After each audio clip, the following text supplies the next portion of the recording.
Oke, baik, kita sudah mulai untuk rekaman kita untuk kelas kita yang ke-11 hari ini. Kelas untuk biologi. Selamat bergabung semua yang sudah hadir bersama dengan kita dan kita yakin bahwa kita akan bersama dengan bantuan Tuhan mempelajari hal-hal yang indah mengenai firman Tuhan. Baik, sebelum masuk lebih lanjut lagi, mari kita bersatu dalam doa terlebih dahulu. Selamat malam Pak Ori yang baru saja bergabung juga, dan semua yang lain ya. Oke, mari kita bersatu dalam doa. Bapa di surga, kami mengucap syukur untuk kasih setia pada kami, Kau yang kiranya menyertai. Kami ingin belajar tentang firman-Mu, dan Engkau mengatakan bahwa Engkau meninggikan firman-Mu dan Engkau berkarya melalui firman-Mu. Engkau yang kiranya tolong dan sertai kami supaya kami dapat memahaminya dengan sebaik-baiknya. Terima kasih Tuhan, kami berdoa dalam nama Yesus Kristus. Amin. Oke, baik, kita masih di dalam diktat kita di sini, di poin yang nomor 7 di sini ya. Poin nomor 7 adalah sifat-sifat Alkitab dalam hubungan dengan orang percaya, dan kita sudah membahas tentang otoritas Alkitab bagi orang percaya. Ini yang kita bahas kemarin atau minggu lalu terakhir kali. Kalau saya tidak salah, kita sudah selesai di sini dan kita sampai di sini. Ya. Untuk minggu ini kita masuk, untuk kelas yang satu ini kita masuk ke poin B. Kita ingin belajar tentang doktrin yang disebut sebagai doktrin perspicuity of the Bible. Dan ya, ini mungkin kata yang tidak begitu sering dipakai ya, apalagi bagi orang Indonesia karena ini bahasa Inggris. Bahkan dalam bahasa Inggris pun kata ini tidak terlalu sering muncul gitu. Tapi perspicuity ini saya ada berikan di sini. Kalau kita lihat di kamus, artinya clearness atau lucidity, terutama berkaitan dengan suatu pernyataan. Ya, sinonimnya adalah clarity. Jadi saya terjemahkan ini kejelasan Alkitab. Ya, kejelasan Alkitab. Nah, apa yang dimaksud di sini? Dan ini adalah bagian yang penting juga. Jadi tiap-tiap doktrin ini ada pengaruhnya bagi orang percaya. Makanya kita bilang sifat-sifat Alkitab dalam hubungan dengan orang percaya. Artinya bagaimana Alkitab, kalau kita sudah omongin teori-teorinya ya, bahwa dia diinspirasikan, bahwa dia adalah kanon dan segala macam, implikasi langsungnya kepada orang percaya itu apa begitu. Nah, ini pertama bahwa dia punya otoritas. Ya, ini penting bahwa kita harus tunduk kepada Alkitab kan. Alkitab bisa mengatur kita dan kita sudah bahas itu, di mana barusan entah kemarin atau entah hari ini saya lupa, saya membaca di salah satu WhatsApp group, ada orang bertanya, kita harus pilih Alkitab atau pilih Tuhan Yesus gitu. Saya tidak tahu ada nggak di antara yang ikut kelas ini yang ada melihat pertanyaan itu juga di salah satu WhatsApp group lah, saya udah lupa yang mana gitu. Tapi ada yang bertanya, kita harus pilih Alkitab atau pilih Tuhan Yesus gitu. Dan saya langsung tahu bahwa ini premis dasar dari pertanyaannya salah gitu. Jadi ini adalah false dikotomi ya, dikotomi salah. Dikotomi yang palsu. Kita tidak memilih Alkitab atau Tuhan Yesus, karena Alkitab dengan Tuhan Yesus itu satu paket gitu. Artinya kita bisa kenal tentang Tuhan Yesus dari Alkitab. Dan Alkitab adalah firman-Nya Yesus Kristus gitu. Kita tidak bisa memilih Yesus tanpa kita memilih Alkitab. Satu-satunya cara kita bisa memilih Tuhan Yesus adalah dengan memilih Alkitab. Gitu. Jadi Tuhan Yesus dengan Alkitab itu di satu sisi, ya, di satu sisi. Jadi itulah berkaitan dengan otoritas Alkitab. Ya. Jadi berkaitan dengan efeknya bagi kita. Nah, kalau kita sudah memahami tentang otoritas Alkitab, ada poin lain lagi yang menjadi perdebatan, atau menjadi salah satu cara untuk melemahkan Alkitab kalau kita tidak awas, ya, dan sehingga kita harus paham mengenai poin yang satu ini juga, yaitu kejelasan Alkitab atau perspicuity of the Bible. Ya, perspicuity bisa juga diterjemahkan the clarity ya. Bahwa Alkitab itu bisa dimengerti. Ini poinnya, ya. Bahwa Alkitab bisa dimengerti. Jadi coba kita lihat di sini poin nomor 2. Doktrin perspicuity of the Bible, ya, adalah doktrin bahwa tema-tema inti dalam Alkitab, tema-tema inti itu apa? Misalnya tentang keselamatan. Ini yang paling jelas, karena keselamatan adalah poin yang paling utama, ya kan? Poin paling utama adalah keselamatan, ya, maksudnya dalam kaitan dengan manusia. Dan ini adalah salah satu tujuan inti dari Alkitab. Tujuan inti dari Tuhan berfirman adalah supaya manusia mengenal jalan keselamatan. Bahwa tema-tema inti dalam Alkitab ini dinyatakan dengan terang dan jelas, ya, terang dan jelas, sehingga orang-orang biasa, ini harus kita garis bawahi, dengan cara-cara biasa dapat memahaminya secara adekuat. Adekuat itu artinya mencukupi, ya, secara mencukupi. Secara, ya, cukup memahaminya lah, begitu. Jadi ini adalah pernyataan mengenai doktrin perspicuity of the Bible. Nah, pertanyaannya adalah kenapa harus ada doktrin ini? Ya, kenapa kita membahas doktrin ini? Jadi doktrin ini penting. Ya, dalam doktrin ini diformulasikan terutama di abad-abad pertengahan, ya, terlebih lagi sesudah reformasi, dan kemudian orang-orang Kristen yang sesudah reformasi banyak yang berdebat dengan Katolik, gitu kan? Dan coba kita lihat poin 3 di sini. Doktrin ini berlawanan dengan pandangan bahwa hanya kalangan tertentu yang bisa memahami Alkitab atau dapat menafsirkannya. Secara historis ini pernah menjadi pengajaran Roma Katolik, tetapi juga dipakai oleh berbagai bidat. Gitu. Jadi, ya, saya pernah ini berhubungan dengan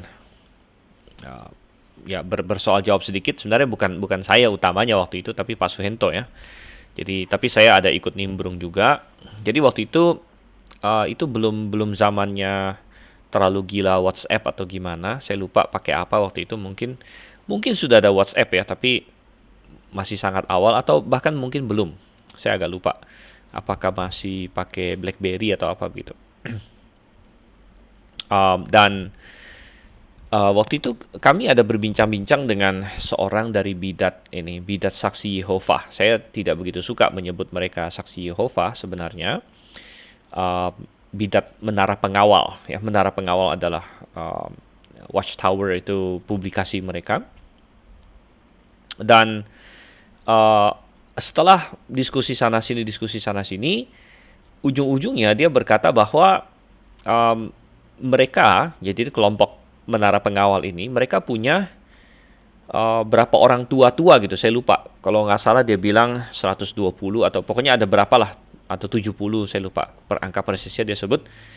Kami ada, ya, misalnya katakanlah 70 atau berapa. Kami punya sekitar 70 tua-tua, ya, yang berlokasi di Brooklyn, di New York sana, yang menafsirkan Alkitab katanya. Jadi hanya mereka yang punya hikmat untuk menafsir Alkitab. Jadi kalau kalian yang sendiri-sendiri baca Alkitab,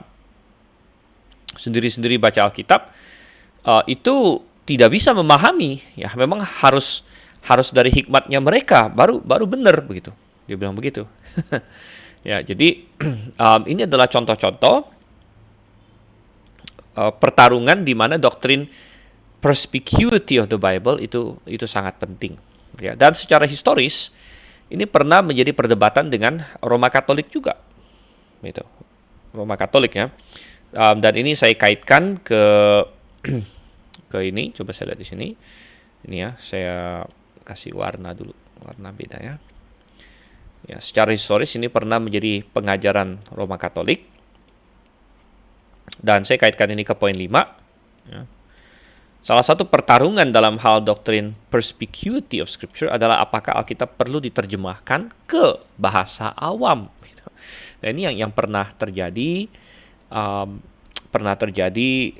perdebatan ini, ya, dan di abad-abad pertengahan pada waktu itu sangat-sangat runcing, ya, perdebatannya, bahkan sangat fatal bagi beberapa orang, gitu.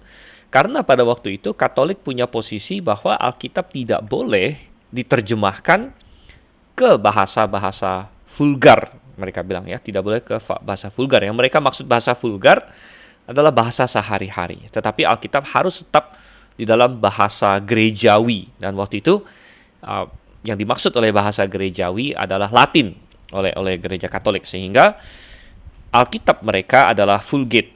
Jadi itu Alkitab resmi Katolik, ya, Vulgata, yang diterjemahkan oleh Jerome sekitar tahun 400-an. Dan usaha-usaha untuk menerjemahkan ini ke bahasa yang disebut bahasa vulgar atau bahasa sehari-hari, yaitu bahasa yang dipakai oleh masyarakat. Karena Latin belakangan setelah kerajaan Roma runtuh, jadi kerajaan Roma runtuh sekitar abad ke-5 begitu. Kerajaan Roma runtuh, Roma Barat ya, karena Roma kan akhirnya terpisah dua, ada Roma Barat, Roma Timur. Nah, Roma Timur ini yang belakangan disebut Bizantium, dan Bizantium lanjut terus sampai 1400-an kira-kira begitu, atau 1000 berapalah ya. Nah, yang di Barat ini runtuh, pecah menjadi banyak negara.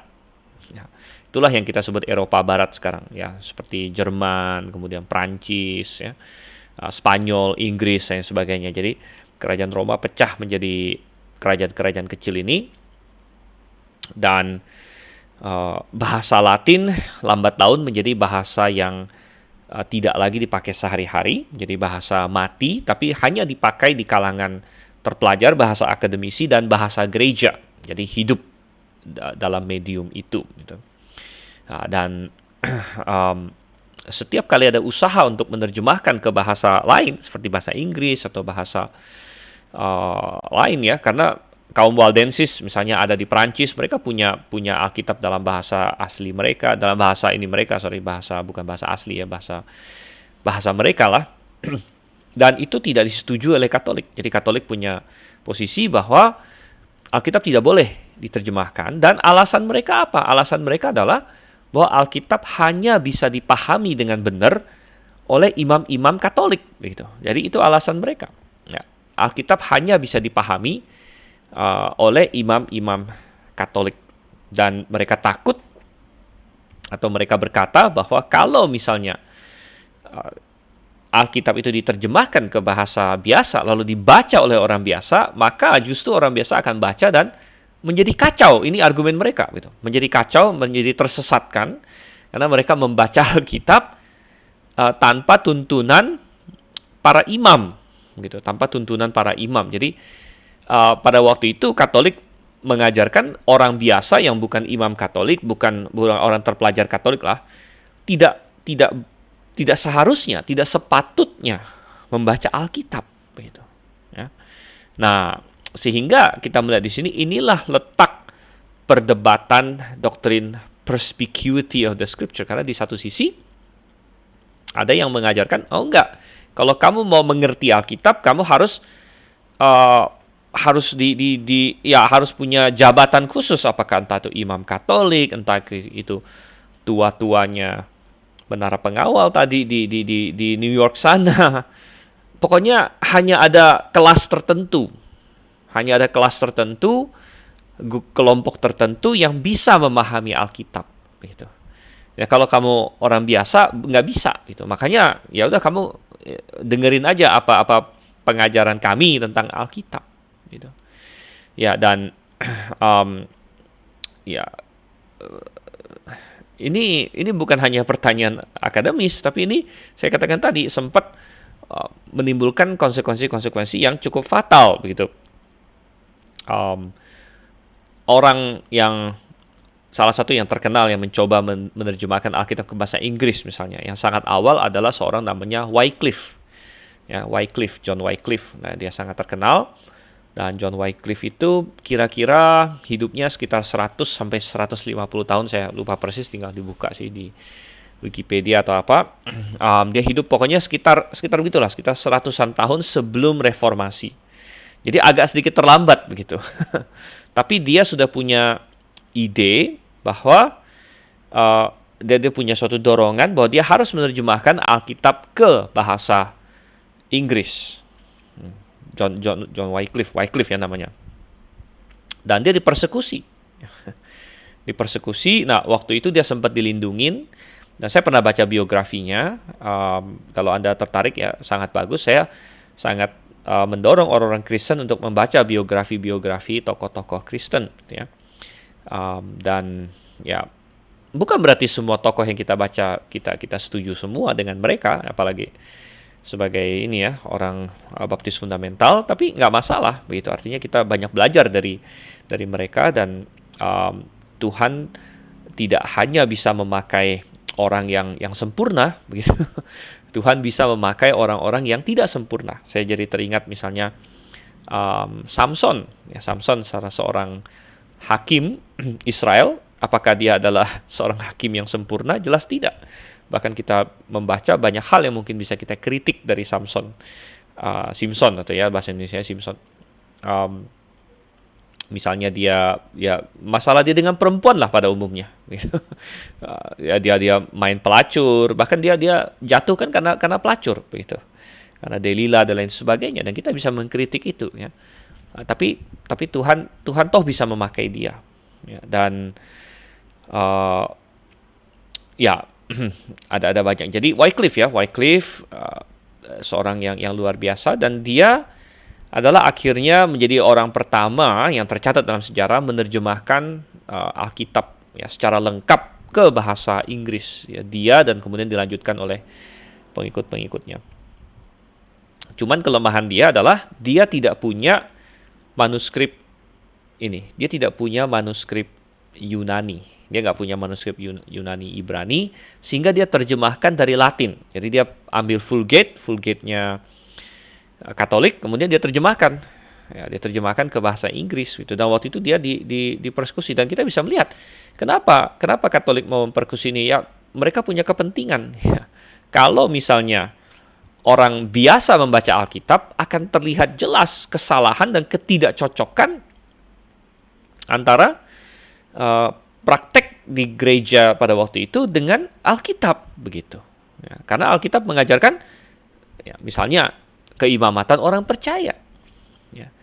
Tidak ada di gereja semacam ada kasta atau posisi imam lagi begitu. Dan itu bertentangan dengan gereja Katolik. Ya. Tidak ada di Alkitab namanya paus, kardinal, uskup agung dan lain sebagainya. Nggak ada hal-hal seperti itu.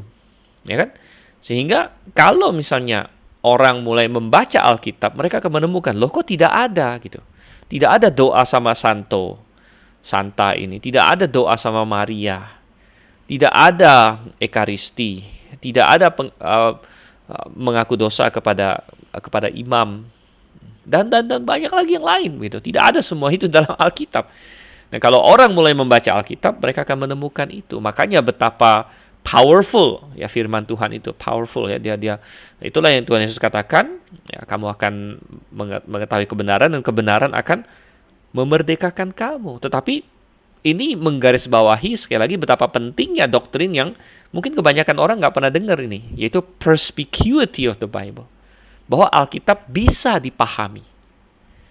Kita tidak boleh melarang orang membaca Alkitab dengan alasan kalau kamu baca nanti kamu nggak akan paham, gitu. Hanya saya yang bisa memahaminya dan menjelaskan ke kamu. Kita tidak bisa. itu ciri khas bidat sebenarnya. Gitu. Ciri khas bidat, ciri khas kesesatan, di mana bertentangan ya dengan konsep keimamatan orang percaya, gitu. Ya, dan kita akan melihat ya poin-poinnya nanti di sini. Dan tadi saya bicara sedikit mengenai sejarah, lalu kemudian setelah Wycliffe akhirnya mati, Dan saking marahnya Katolik dengan Wycliffe waktu itu, karena setelah dia mati, terjemahan dia tetap tersebar dan menimbulkan banyak gejolak itu. Akhirnya dia diadili ini setelah kematian. Jadi mayatnya dibongkar, kemudian diadili ini ya, setelah kematian gitu. Posthumous itu ada istilahnya apa gitu. Pengadilan setelah kematian gitu, ada istilahnya, mereka ada istilahnya. Tapi itu sangat-sangat lucu sekali, dan benar-benar apa yang Tuhan Yesus katakan, janganlah takut kepada mereka yang hanya bisa membinasakan tubuh, tapi setelah itu tidak bisa berbuat apa-apa lagi gitu. Tuhan Yesus pernah berkata demikian. Jadi kalau kamu sudah mati lalu mayat kamu digali lalu dihakimi, itu nggak ada efeknya sama sekali sebenarnya. Tapi Tuhan berkata, takutlah kepada Dia yang setelah membinasakan tubuh bisa membinasakan kamu di dalam neraka, Tuhan bilang. Nah, habis itu di masa-masa reformasi, ya, jadi sekitar 100-150-an tahun kemudian, muncul lagi seorang pemberani namanya William Tyndale. Nah, William Tyndale ini ya, dia juga bekerja untuk menerjemahkan Alkitab ke bahasa Inggris, gitu kan? Dan akhirnya namanya terjemahan Tyndale, dan waktu itu juga dikejar-kejar dan mau dibunuh, dikejar-kejar oleh otoritas pada waktu itu, dan ya kelebihannya Tyndale adalah dia sekarang menerjemahkan dari teks Yunani, karena Tyndale ya waktu dia bekerja itu sudah ada Textus Receptus yang diterbitkan oleh Erasmus dan kemudian oleh yang belakangan ya, yaitu keluarga Elsevier dan keluarga Stephanus. Jadi di zamannya Tyndale manuskrip Yunani sudah tersedia begitu, sehingga Tyndale terjemahkan dari Yunani. Kalau Wycliffe terjemahkan dari Latin pada waktu itu. Nah, Tyndale ini ya akhirnya ya ceritanya sebenarnya seru ya, kita tidak akan bahas semuanya, tapi juga ada biografinya, ada filmnya juga bahkan. Jadi kalau Anda tertarik ingin lihat dan lain sebagainya. Dan Tyndale akhirnya mati martir, dia ketangkap. Ya. Tapi sebelum itu dia pernah berdebat dengan seorang uskup, ya, uskup Katolik gitu ya, dan uskup itu bilang, Tyndale, ya kamu ngapain ini kasih orang-orang awam ini baca Alkitab, katanya gitu, ngapain kamu begitu ya, itu berbahaya dan lain sebagainya. Pokoknya uskup ini marahin si Tyndale lah gitu. Dan apa jawab Tyndale? Tyndale menjawab, katanya, tidak lama lagi, katanya, saya akan membuat seorang anak yang membajak ini, ya, maksudnya dia menunjuk kepada inilah petani-petani dan pokoknya kaum buruh, ya. Saya akan membuat anak yang membajak ini tahu lebih banyak Alkitab daripada kamu, katanya. Ini Tyndale ya, Tyndale seorang yang berani sekali. Dia berkata bahwa dia mau membuat orang-orang biasa tahu lebih banyak Alkitab daripada si uskup ini, gitu. Caranya bagaimana? Caranya dengan menyampaikan Alkitab ke tangan mereka, gitu. Oke. Dan ntar ada pertanyaan dari Joshua ya, tapi coba saya simpan dulu, nanti baru kita bahas. Ya, jadi betapa pentingnya sebenarnya poin yang satu ini. Nah, tetapi kita melihat di sini, coba kita lihat poin nomor 4-nya di sini ya. Doktrin ini tidak menyangkal perlunya pembelajaran Alkitab yang serius dan mendalam untuk memahaminya lebih dalam lagi. Oke, jadi ingat ya bahwa ada doktrin perspicuity of the Bible tidak berarti bahwa Alkitab itu tidak perlu dipelajari, gitu ya. Perlu dipelajari dengan serius dan mendalam untuk memahaminya lebih dalam lagi, gitu kan. Tetapi yang ingin diajarkan oleh doktrin perspicuity of the Bible ini adalah bahwa siapapun bisa mulai mempelajarinya, siapapun bisa membukanya dan memahaminya. Ya, tapi kita tidak menyangkal bahwa ya tentu tidak menyangkal juga misalnya bahwa ada topik-topik atau perikop-perikop dalam Alkitab yang mungkin sulit. Ya, sampai sekarang pun ada perikop-perikop yang ya, jangankan ini Misalnya doktor-doktor teologi pun mungkin masih memperdebatkannya, nggak masalah. Tapi kita bicara soal apa? Tema-tema inti. Ya. Doktrin perspicuity berbicara bahwa tema-tema inti dalam Alkitab, misalnya tentang keselamatan, misalnya. Jadi salah satu yang penting sekali adalah bahwa orang biasa bisa membaca Alkitab dan tahu tentang jalan keselamatan. Itu yang sudah paling penting dan paling simple begitu. Ya, dan dia bisa mengetahui tentang keselamatan dari Alkitab langsung tanpa harus ada mediasi dari orang lain untuk kasih tahu dia begitu. Nah, ya. Jadi tidak perlu begitu. Dari Alkitab saja dia bisa memahami, dia bisa cukup paham.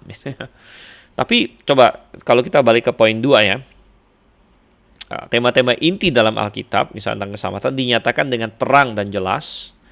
Sehingga orang-orang biasa di sini ya maksudnya ya orang pada umumnya, gitu, orang pada umumnya. Dengan cara-cara biasa, maksudnya cara-cara biasa gimana?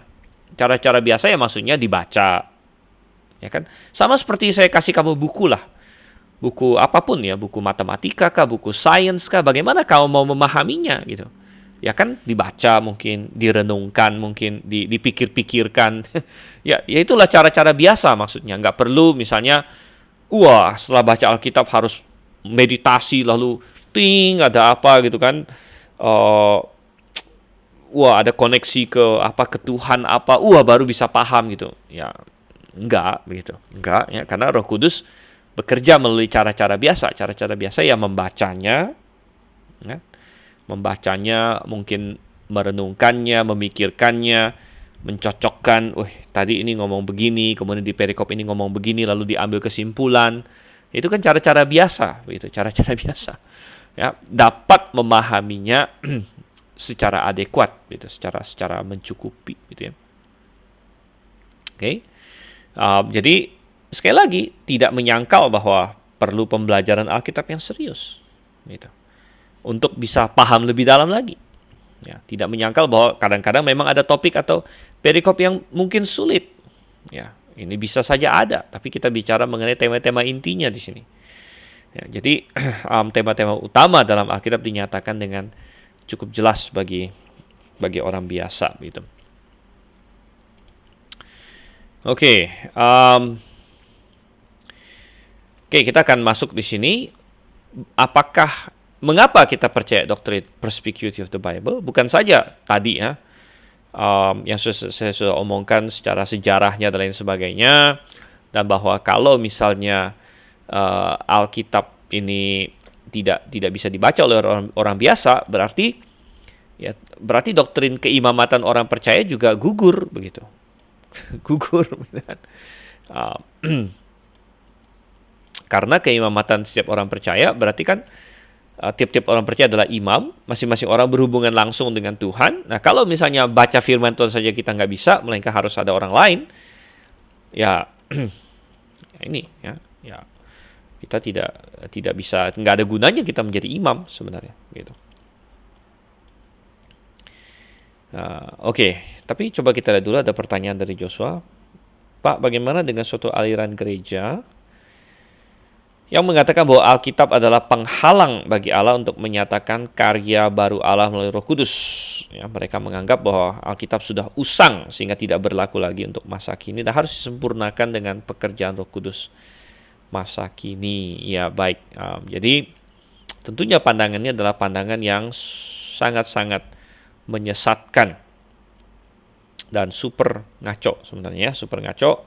Sangat-sangat menyesatkan kalau memang ada aliran seperti itu. Ya, saya nggak tahu ada aliran apa yang dimaksud oleh Joshua, gitu ya. Ya, ini sepertinya aliran yang ini ya, aliran yang mau menekankan Roh Kudus, tapi tidak paham tentang Roh Kudus. Gitu. Karena Roh Kudus ya, gereja Tuhan yang Maha Kuasa. Itu sih udah ngaco gitu ya.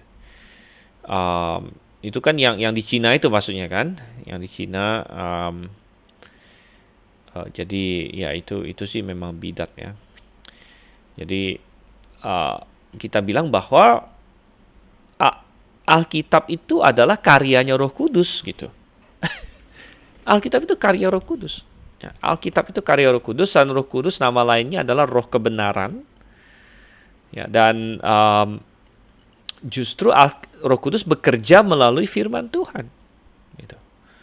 Ya, jadi ya kita bilang ini. Ya, jadi saya rasa ya itu tidak terlalu sulit untuk memahami itu. Oke, sekarang coba kita lihat poin nomor 6, yaitu bagaimana Alkitab mengajarkan doktrin perspicuity. Ya, perspicuity. Oke, ya oke, kita lihat dulu kitabnya.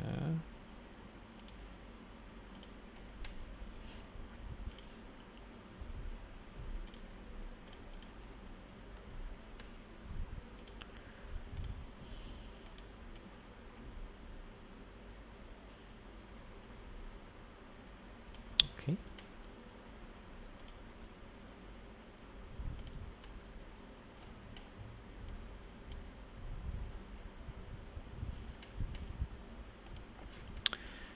Baik, jadi kenapa kita melihat Alkitab mengajarkan doktrin perspicuity? Pertama, banyak perikop dalam Alkitab mengasumsikan manusia bisa memahaminya. Mengasumsikan, jadi sudah terasumsi. Misalnya Ulangan 30 ayat 11 sampai 14. Coba kita lihat ya. 10 ayat 11. Ya, perhatikan apa yang Musa katakan. Sebab perintah ini yang kusampaikan kepadamu pada hari ini tidaklah terlalu sukar bagimu dan tidak pula terlalu jauh. Ini adalah firman Tuhan gitu. Tidak di langit tempatnya sehingga engkau berkata, siapakah yang akan naik ke langit untuk mengambilnya bagi kita dan memperdengarkannya kepada kita supaya kita melakukannya. Juga tidak di seberang laut tempatnya sehingga engkau berkata, siapakah yang akan menyeberang ke seberang laut untuk mengambilnya bagi kita dan memperdengarkannya kepada kita supaya kita melakukannya. Tapi firman ini sangat dekat kepadamu. Oke, jadi intinya Tuhan berkata bahwa firman-Nya itu sangat accessible, ya, sangat dapat diakses oleh manusia. Bukan, Tuhan tidak menaruh firman-Nya itu di tempat yang tidak terjangkau, ya. Dan tentu ini bukan hanya bicara mengenai tempat secara fisik, tapi Tuhan tidak menaruh firman-Nya atau memberikan firman-Nya dalam suatu bentuk yang manusia nggak bisa jangkau, ya, baik itu dalam pemahaman, dalam apa, tapi bahwa itu gampang, itu tidak sukar bagimu, Tuhan bilang. Jadi ini suatu pernyataan yang sangat tegas di sini. Oke, kemudian kita lihat lagi Matius 12 ayat 3. Ya, dan ketika Tuhan Yesus berargumen dengan orang-orang Yahudi, dan ini hanya satu contoh ya, sebenarnya masih banyak contoh yang lain lagi. Jawab Yesus pada mereka, tidakkah kamu baca apa yang dilakukan Daud? Jadi Tuhan Yesus ketika menyatakan hal ini mengasumsikan bahwa para lawan diskusi dia, ya orang-orang yang sedang dia nasihati ini, mereka seharusnya bisa membaca, dan dengan suatu asumsi bahwa ketika membaca mereka memahami gitu. Sering sekali, jadi saya hanya katakan ini hanya satu contoh dari banyak ya. Di Injil Tuhan Yesus menegur orang, dia bilang, tidakkah kalian baca? Ya. Ketika ada yang menanyakan Tuhan Yesus tentang pernikahan misalnya, boleh nggak menceraikan? Tuhan Yesus bilang, apa kalian nggak baca bahwa pada mulanya Allah menciptakan mereka laki-laki dan perempuan dan lain sebagainya. Ketika dia berurusan dengan kaum Saduki yang ngotot tidak ada kebangkitan, lalu mereka kasih kasus hipotetis tentang seorang perempuan yang punya tujuh suami, ya, 7 kakak beradik lain sebagainya. Dan Tuhan Yesus juga bilang, tidakkah kalian baca apa yang tertulis? Allah berkata, akulah Allah Abraham, Allah Yakub, dan Allah Ishak dan Allah Yakub. Jadi Tuhan Yesus mengasumsikan bahwa orang-orang yang dia ajak bicara ini, mereka membaca firman Tuhan. Ya. Intinya Tuhan Yesus asumsikan bahwa mereka membaca firman Tuhan, dan menurut Tuhan Yesus seharusnya ketika mereka membaca itu mereka bisa paham poin-poin dan pengajaran-pengajaran yang ada di dalamnya. Gitu. Jadi Ya ini sangat tegas ya. Oke, kemudian kita lihat lagi Matius 22 ayat 29. Contohnya 29 atau 9? 29 ya. Yesus menjawab mereka, kamu sesat sebab kamu tidak mengerti kitab suci maupun kuasa Allah. Dan ini kata-kata Tuhan Yesus. Dan dia mengatakan bahwa mereka sudah sesat karena tidak memahami kitab suci dengan benar. Tetapi terkandung di sini suatu asumsi bahwa sebenarnya mereka bisa memahami kitab suci dengan benar. Cuman mereka salah mengambil kesimpulan. Jadi bahkan ketika Tuhan Yesus mengatakan bahwa mereka sesat dan tidak mengerti kitab suci pun, di situ terkandung suatu asumsi bahwa sebenarnya mereka bisa memahaminya. Ya, kalau mereka membacanya dengan benar, menyelidikinya dengan benar, ya, dan tidak membiarkan misalnya hal-hal yang eksternal untuk membelokkan pemahaman mereka, gitu. Ya, jadi ini adalah dalam kasus yang tadi saya singgung ya, mengenai dia berdebat dengan orang Saduki di sini. Oke, itu poin A. Kemudian poin B, Tuhan memerintahkan orang tua untuk mengajarkan firman Tuhan kepada anak-anak. Coba kita lihat di Ulangan 6 contohnya. Ulangan 6 ayat 6 ya. Ya, ini perikop yang terkenal disebut Shema Yisrael. Shema Yisrael karena dimulai dengan dengarlah hai orang Israel. Jadi Shema, dengarlah ya. Dan ayat 6, apa yang kuperintahkan kepadamu pada hari ini harus engkau perhatikan, harus engkau mengajarkannya berulang-ulang kepada anak-anakmu dan membicarakannya apabila engkau duduk di rumahmu, apabila engkau sedang dalam perjalanan, dan lain sebagainya ya. Jadi yang saya ingin tekankan di sini adalah bahwa firman Tuhan ternyata bisa dipahami oleh anak-anak bahkan, karena orang Israel diperintahkan untuk mengajarkannya kepada anak-anak. Ya, mengajarkan kepada anak-anak. Jadi bayangkan, anak-anak saja Tuhan asumsikan bisa paham firman Tuhan. Bisa paham firman Tuhan ya. Ya, ketika anak-anak membaca tentang misalnya Israel begini-begini, mereka bisa paham gitu. Ya, jadi dan ini dilanjutkan di poin C, contoh seorang anak yang mengenal kitab suci adalah Timotius. Timotius, coba kita lihat 2 Timotius 3 di sini. 2 Timotius 3 ya. Dari ya ayat 14 ayat 15 sajalah ya. Ingatlah juga bahwa dari kecil engkau sudah mengenal kitab suci. Wow, dari kecil Timotius sudah memahami kitab suci, berarti kitab suci bisa dipahami oleh anak kecil. Ya. Berarti ya tidak perlu suatu jabatan khusus, suatu kelompok khusus, kelompok imam, kelompok entah apalagi yang mau dibuat oleh bidat manapun gitu kan, baru bisa memahami kitab suci. Tidak. Paulus menegaskan, kamu dari kecil sudah mengenal kitab suci yang dapat memberi hikmat padamu dan menuntun kau kepada keselamatan. Jadi kembali lagi kita melihat ya, masalah keselamatan di sini. Keselamatan adalah salah satu tema inti di dalam Alkitab gitu. Nah, tema-tema inti ini yang bisa dipahami dengan sepenuh-penuhnya gitu. Oke, kemudian poin D, kita melihat Alkitab ya Tuhan berikan ya, untuk bertujuan membuat orang yang bodoh menjadi berhikmat, bukan hanya ditujukan pada orang yang berhikmat. Coba kita lihat di sini Mazmur 19 ayat 8 misalnya. Nah, ini juga suatu perikop yang sangat indah mengenai Alkitab ya.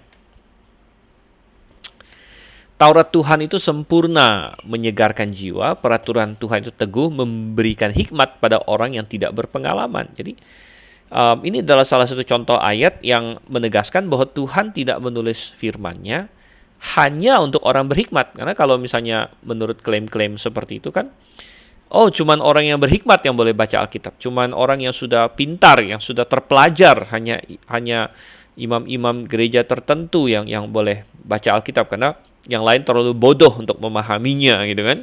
Nah, tapi terbalik, kita lihat Alkitab justru diberikan supaya orang yang bodoh, yang tak berpengalaman bisa dapat hikmat. Alkitab bukan ditujukan hanya untuk orang yang berhikmat saja, Ya, kalau hanya untuk orang berhikmat, maka ayat ini nggak ada fungsinya, kan dia akan memberikan hikmat pada orang yang tak berpengalaman di sini. Ya, dan nada yang serupa kita lihat di 119 ayat 130.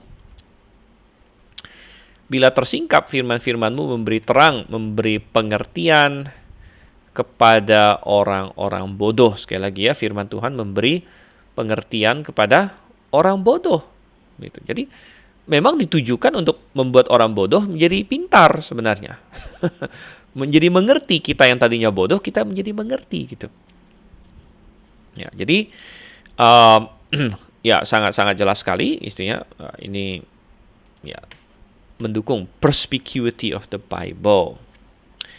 Kemudian saya bisa tambahkan poin E di sini, dokumen-dokumen asli Alkitab, misalnya surat-surat dan lain sebagainya, ditujukan bukan kepada para pemimpin saja, tapi kepada seluruh jemaat.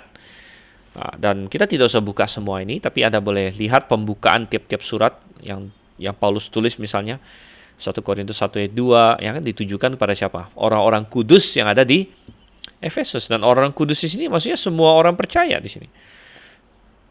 Ya, Filipi 1 ayat 1, Galatia 1 ayat 2. Jadi Paulus tidak menulis surat itu kepada gembalanya aja, karena cuma gembala yang paham. Nanti gembala yang lalu jelaskan ke umatnya, enggak. Karena seluruh jemaat itu dituju oleh Paulus. Bahkan Paulus menyalami mereka satu persatu seringkali ya. Paulus salamin si ini, si itu, si ini, si itu. Dan Paulus bahkan sangat mau suratnya dibaca di hadapan semua jemaat. Begitu berarti dia mengasumsikan jemaat itu bisa memahami apa yang dia katakan. Apa yang dia katakan. Oke, baik. Nah, saya bisa tambahkan sedikit lagi. Ayat yang seringkali disalahgunakan oleh orang-orang yang melawan doktrin perspicuity of the Bible itu di dalam 2 Petrus 1 2 Petrus 1 ayat yang ke-20 di sini. 2 Petrus 1 ayat 20, yang terutama harus kamu ketahui ialah bahwa nubuat-nubuat dalam kitab suci tidak boleh ditafsirkan menurut kehendak sendiri. Jadi setiap kali ada kelompok yang menentang doktrin perspicuity of the Bible ini, entah itu bidat, entah itu siapapun lah ya, maka ayat ini yang sering menjadi acuan mereka. Ayat ini yang sering menjadi argumen mereka bahwa kita tidak boleh baca Alkitab sendiri atau tidak boleh mencoba memahami Alkitab sendiri. Begitu. Tidak boleh, karena memahami kan berarti sudah mulai menafsirkan gitu kan. Ya, jadi dia bilang orang Kristen tidak boleh tafsirkan Alkitab sendiri, harus ada komitenya gitu. Harus ada ini yaitu ada komite khusus, ada jabatan khusus yang memahami Alkitab. Nah, kita lalu tahu dari mereka gitu. Mereka yang jelaskan Alkitab ke kita. Kita nggak boleh ambil kesimpulan sendiri gitu. Nah, tapi kita bilang itu adalah ciri khas bidat gitu ya. Tapi yang mereka pakai adalah ayat ini ya. Coba kita perhatikan, bisakah mereka memang menggunakan ayat ini? Apa yang sebenarnya diajarkan oleh ayat ini? Dikatakan yang terutama harus kamu ketahui ialah bahwa nubuat-nubuat dalam kitab suci tidak boleh ditafsirkan menurut kehendak sendiri. Apakah ayat ini mengajarkan bahwa kita tidak boleh membaca Alkitab sendiri, tidak boleh mengambil kesimpulan dari Alkitab waktu kita membaca Alkitab? Ternyata bukan itu yang mau diajarkan, tetapi yang mau diajarkan di sini sebenarnya justru adalah bahwa kita tidak boleh menyetir firman Tuhan hanya sekedar untuk membenarkan diri kita sendiri. Gitu. Membenarkan diri kita sendiri artinya kita tidak boleh membaca Alkitab hanya sekedar untuk membenarkan asumsi-asumsi kita. Gitu. Atau kita menggunakan Alkitab untuk kepentingan kita saja. Dan itu bisa begitu. Bisa. Contohnya orang yang menentang perspicuity of the Bible menggunakan ayat ini untuk kepentingan mereka sendiri gitu. Ini contoh yang paling jelas. Sebenarnya yang Yang sedang mereka lakukan inilah yang ditentang oleh ayat ini gitu. Karena mereka mencoba menggunakan ayat ini untuk mendukung doktrin mereka yang salah. Nah, itulah yang ditentang oleh ayat ini. Jadi sambil mereka mau pakai ayat ini, sambil mereka melanggar ayat ini sebenarnya. Ayat ini tidak melarang orang biasa, misalnya yang sudah percaya Tuhan, ya orang biasa yang sudah diselamatkan untuk membaca Alkitab, kemudian mencoba memahaminya, kemudian mencoba melakukannya sesuai dengan apa yang dia baca itu, ya. Tidak dilarang gitu, tapi dilarang untuk memaksakan maunya kita kepada firman Tuhan, sehingga ada orang yang sengaja cari Alkitab, ya, dan dia abaikan sebagian besar. Dia hanya cari bagian-bagian tertentu yang untuk mendukung dia saja begitu, untuk mendapatkan maunya dia. Nah, ini yang dilarang sebenarnya gitu. Ini yang dilarang, ya. Jadi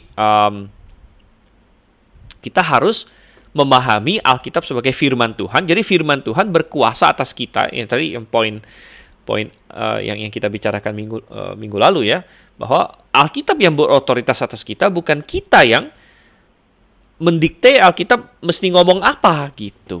Ya, makanya nyambung ke ayat 21, sebab tidak pernah nubuat dihasilkan oleh kehendak manusia. Jadi jangan pikir ini hanya tulisannya Musa, tulisan Paulus, tapi ini adalah tulisan Tuhan, ini adalah firman Tuhan. Jadi justru harus kita pahami, ya, justru kita harus pahami dan kita harus tunduk kepadanya begitu. Jadi tidak boleh kita memaksakan maunya kita. Itu yang ingin diajarkan gitu. Dan sebenarnya ada satu ayat lagi yang sangat sangat kuat mendukung ini. Ya, dan yaitu di 1 Yohanes pasal 2. Ya. 1 Yohanes pasal 2. Ya, Pak Ori ada komentar istilah cocok, ya, cocokologi, comotologi, ya benar gitu ya. Jadi ya, jadi menyetir Alkitab sesuai dengan ini, ya, keinginan kita sendiri gitu. Tapi ayat itu tidak melarang bahwa kita memang bisa baca Alkitab. Kita boleh baca Alkitab, harus baca Alkitab, kemudian kita harus mencoba memahaminya sesuai dengan teks gitu, bukan sesuai dengan maunya kita, sesuai dengan teks. Teks ngomong apa, dan kemudian kita tunduk ke bawahnya gitu. Dan 1 Yohanes 2 ayat 27. 1 Yohanes 2 ayat 27 ini ayat yang penting juga untuk mendukung perspicuity of the Bible. Mestinya saya tambahkan gitu, ya, di diktat tadi. Tapi ini saya juga baru kepikir tiba-tiba ayat ini. Sebab di dalam diri kamu tetap ada pengurapan yang telah kamu terima daripadanya. Karena itu tidak perlu kamu diajar oleh orang lain. Tapi sebagaimana pengurapannya mengajar kamu tentang segala sesuatu, dan pengajarannya itu benar, tidak dusta, sebagaimana ia dahulu telah mengajar kamu, demikianlah hendaknya kamu tetap tinggal di dalam Dia. Jadi ayat ini mengajarkan kepada kita bahwa kita adalah orang-orang yang sudah diurapi. Diurapi apa begitu? Jadi kita ini sebenarnya sudah diurapi. Semua orang percaya sudah diurapi kalau kita sudah punya Roh Kudus. Karena ingat, salah satu simbol Roh Kudus waktu kita belajar pneumatologi, kapan itu? Dua semester yang lalu, ya. Mungkin sebagian belum ikut, tapi kalau saya tidak salah, ya, 2 semester yang lalu kita ada kelas pneumatologi. Kita belajar tentang Roh Kudus misalnya, ya, dan kita tahu bahwa salah satu simbol Roh Kudus adalah minyak, ya. Dan minyak yang dipakai untuk mengurapi. Jadi pengurapan Roh Kudus di sini. Kalau kita punya Roh Kudus, ingat salah satu peran Roh Kudus yang sangat penting hari ini apa? Peran Roh Kudus adalah menerangi hati kita ketika kita membaca firman Tuhan. Jadi ayat ini menggaransi bahwa orang yang sudah diselamatkan, dia bisa memahami Alkitab sebenarnya. Bahkan ada kata-kata, karena itu tidak perlu kamu diajar oleh orang lain. Nah, ada yang salah tanggap lagi. Jadi firman Tuhan itu selalu harus dipahami sesuai dengan konteks Alkitab secara keseluruhan, ya. Lalu ada lagi yang pakai ayat ini berkata, oh, saya nggak mau ke gereja, saya nggak mau ada gembala, saya nggak mau ada pengajar, saya nggak mau belajar dari orang lain sama sekali, karena dikatakan tidak perlu kita diajar orang lain, jadi saya mau sendirian aja. Nah, itu juga salah. Bukan itu maksud ayat ini. Ayat ini tidak mengajar kita bahwa yaudah kita nggak perlu gembala, kita nggak perlu guru. Bukan. Ayat ini berkata bahwa kita sudah bisa paham dari diri kita sendiri, tetapi semua yang lain itu membantu sifatnya. Membantu, ya. Jadi ini bedanya. Di satu sisi ada yang salah, error ke sisi ini ya, sisi kanan lah saya bilang misalnya. Error ke sisi kanan berkata bahwa kamu nggak bisa paham. Kamu nggak bisa paham. Ya. Kamu hanya perlu komite spesial di New York untuk bikin kamu paham. Atau kamu perlu ini ya, sekelompok uskup untuk bikin kamu paham. Ya. Nah itu salah. Gitu. Tapi ada juga yang salah ke jurang sebelah kiri yang berkata, saya paham kok, dengan sendirinya saya paham, dan saya nggak perlu orang lain sama sekali. Jadi saya tidak mau peduli tentang, saya nggak mau ada gembala, saya nggak mau ada pengajar, saya nggak mau baca buku Kristen sama sekali. Itu juga error begitu. Itu juga error ya. Karena yang mau diajarkan di sini adalah memang dari diri kita sendiri kita sudah bisa paham, gitu. Tetapi Tuhan memberikan alat-alat untuk membantu kita lagi, gitu. Ya, jadi ya kita bisa melihat ya kesalahan di dua sisi. Yang satu membantah doktrin perspicuity of the Bible, yang satu lagi yang ngaconya di di ini ya. Jadi dia tidak percaya yang Tuhan bilang di Efesus 4 bahwa Allah telah mengaruniakan ya rasul-rasul, nabi-nabi, kemudian apa, gembala-gembala, guru-guru dan pemberita-pemberita Injil untuk membangun ya tubuh begitu. Oke, jadi itu ya di 1 Yohanes 2 di sini. Oke, baik. Kembali lagi ke diktat kita. Ada yang mau ditanya tentang doktrin perspicuity of the Bible di sini ya. Ini kata yang agak jarang memang, tapi sekarang Anda tahu kata ini ya. Perspicuity. Oke. Kalau tidak ada, kita akan masuk ke doktrin ini ya, yang C, yaitu sufficiency of the Bible. Tapi saya lihat kita sudah di pertengahan kelas, jadi kita akan break sebentar. Kita akan break ya sekitar 5 menit. Silakan yang mau minum atau mau ke WC atau lain sebagainya. Dan kita akan kembali dalam sekitar 5 menit. Oke, saya pause dulu.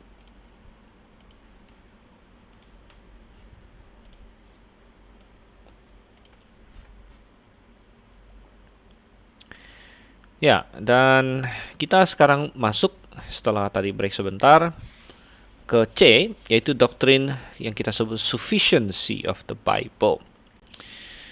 Nah, mungkin kata sufficiency ini juga asing ya bagi kalau Anda tidak terlalu fasih dalam bahasa Inggris. Tapi ini berasal dari kata sufficient. Sufficient itu artinya mencukupi. Mencukupi. Dan sufficiency berarti kecukupan. Kecukupan Alkitab bagi orang percaya. Ya. Dan sufficiency of the Bible, kita melihat di sini, ini adalah salah satu doktrin yang sebenarnya sangat penting juga. Ya, sangat penting. Dan kembali doktrin ini terlihat pentingnya, sama seperti tadi, perspicuity of the Bible, terlihat pentingnya ketika sudah berhadapan dengan penyimpangan-penyimpangan. Ya, berhadapan dengan berbagai kesesatan ya, dan berbagai kekacauan dan berbagai ya kesalahan. Jadi, sufficiency of the Bible, coba kita perhatikan dulu apa ya. Poin nomor 1 kita lihat sini, doktrin sufficiency of the Bible atau kecukupan Alkitab mengajarkan bahwa Alkitab mengandung semua pewahyuan yang diperlukan oleh orang percaya dan bahwa Alkitab cukup untuk keperluan rohani manusia. Oke, jadi saya menggarisbawahi 2 hal di sini. ya, bahwa Alkitab mengandung semua pewahyuan yang diperlukan. Jadi sebenarnya doktrin sufficiency of the Bible ini berkaitan erat dengan masalah kanon tertutup juga, karena semua pewahyuan yang diperlukan sudah ada dalam Alkitab. Makanya Alkitab cukup begitu. Kalau misalnya masih ada pewahyuan di luar Alkitab, berarti Alkitab tidak cukup. Benar dong? Ya kan? Ya, berarti di luar Alkitab masih ada nih yang lain. Gitu. Masih ada yang lain yang ini yang adalah firman Tuhan atau wahyu dari Tuhan lagi di luar Alkitab. Berarti kita perlu belajar dari sana juga. Berarti Alkitab saja tidak cukup begitu. Oke. Jadi mengandung semua pewahyuan yang diperlukan, tapi bukan hanya itu. Juga bahwa Alkitab cukup untuk keperluan rohani manusia. Alkitab cukup untuk keperluan rohani manusia. Jadi artinya untuk keperluan rohani, ya, Tuhan sudah menyertakan yang kita perlukan di dalam Alkitab. Gitu. Dan poin yang kedua ini menggugurkan diperlukannya otoritas lain di luar Alkitab yang mungkin tidak dianggap pewahyuan. Gitu ya. Contohnya, misalnya kita bandingkan, sekali lagi tadi saya katakan bahwa seringkali suatu doktrin itu menjadi semakin jelas kalau kita bandingkan dengan penyimpangannya, kita bandingkan dengan kesalahan-kesalahan yang muncul. Sebagai contoh misalnya, perbedaan antara kita ya, yang percaya bahwa Alkitab itu satu-satunya firman Tuhan, ada otoritas final tadi ya, dengan katakanlah Katolik. Sekali lagi Katolik menjadi contoh karena memang di abad pertengahan ya, setelah reformasi kaum Protestan protes ya, dan lain sebagainya. Dan dalam banyak hal kita mirip dengan kaum Protestan. Ya, dalam banyak hal kaum Baptis mirip dengan kaum Protestan. Tetapi memang kita bukan kaum Protestan dari sisi sejarah dan juga doktrin-doktrin tertentu gitu. Tapi misalnya kalau ditanya ya, dulu di Indonesia itu kan hanya ada dua pilihan, Katolik atau Protestan gitu. Jadi kalau pilihannya Katolik atau Protestan, jelas kita jauh lebih mirip Protestan gitu. Tapi puji syukur saat ini kalau di KTP nggak tulis Protestan tapi disebut Kristen gitu. Sehingga nggak ada masalah. Jadi makanya kalau di KTP saya kan Kristen gitu. Jadi bukan tulisannya Protestan, tidak ada kata Protestan, cuman Kristen aja gitu. Kalau diharuskan ada kata Protestan, ya saya bisa bertanya loh, nggak ada pilihan lain ya, misalnya Kristen Baptis atau lain sebagainya gitu ya.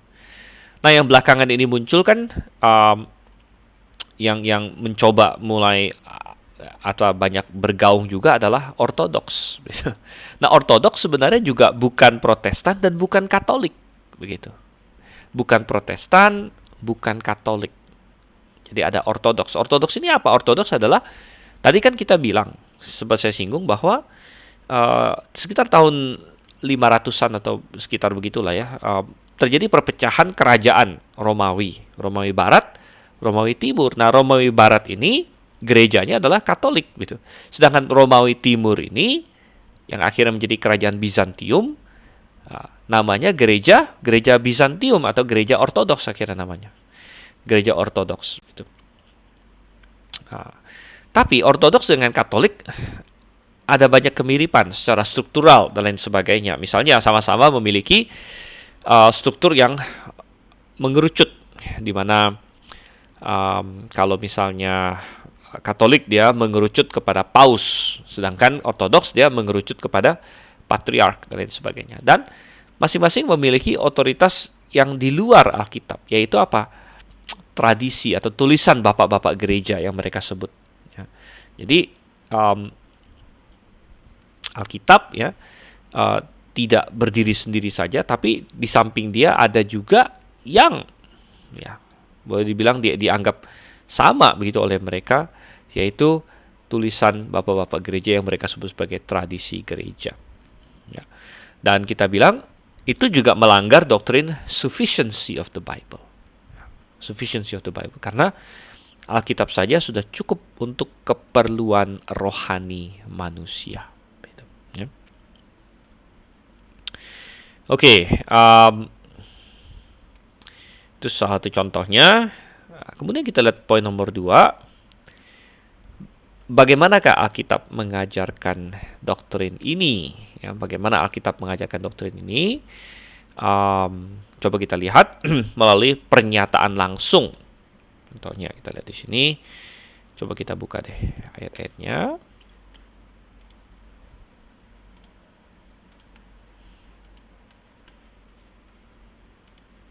Oke. 2 Timotius 3.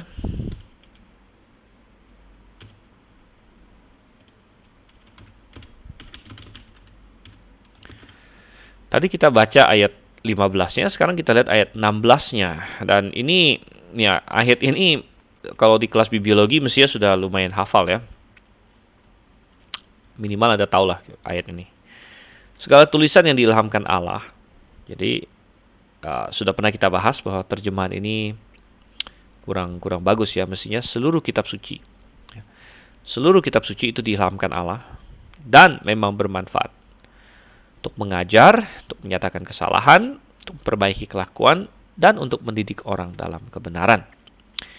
Nah, ayat 17-nya, jadi ayat 16 bicara mengenai inspirasi, ya, mengenai fungsi-fungsi, ya, masih ingat nih kata theopneustos, gitu kan? Ayat 17-nya, ini adalah pernyataan yang sangat kuat untuk mendukung sufficiency of the Bible. Dengan demikian maksudnya apa? Dengan adanya tulisan diilhamkan Allah ini, dengan adanya scripture, ya, graphe di sini, dengan adanya kitab suci yang diilhamkan oleh Allah, dengan demikian, dengan adanya Alkitab intinya, tiap-tiap manusia kepunyaan Allah diperlengkapi untuk setiap perbuatan baik. Perhatikan kata setiap perbuatan baik. Jadi setiap perbuatan baik itu sudah bisa sudah bisa kita dapatkan. Artinya kita diperlengkapi untuk setiap perbuatan baik, ya. Pan itu semua, ya, semua, setiap, kita sudah diperlengkapi untuk setiap perbuatan baik dari Alkitab, begitu, dari Alkitab. Oke, jadi segala tulisan yang diilhamkan Allah memang bermanfaat untuk itu, begitu, ya. Ya, dan ini ayat yang sangat tegas sekali. Ya, sangat tegas sekali, sebenarnya mendukung ini. Dan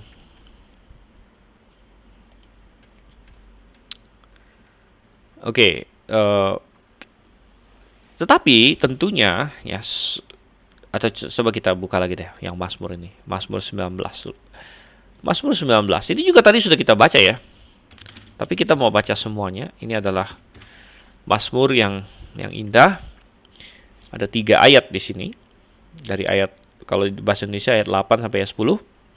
Kalau King James dari ayat 7 sampai ayat 9. Dikatakan di sini, Taurat Tuhan itu sempurna, sudah komplit di sini. Menyegarkan jiwa. Ya, peraturan Tuhan itu teguh, memberikan hikmat pada orang yang tak berpengalaman. Titah Tuhan itu tepat, menyukakan hati. Perintah Tuhan itu murni, membuat mata bercahaya. Takut akan Tuhan itu suci, tetap ada untuk selamanya. Hukum-hukum Tuhan itu benar, adil semuanya.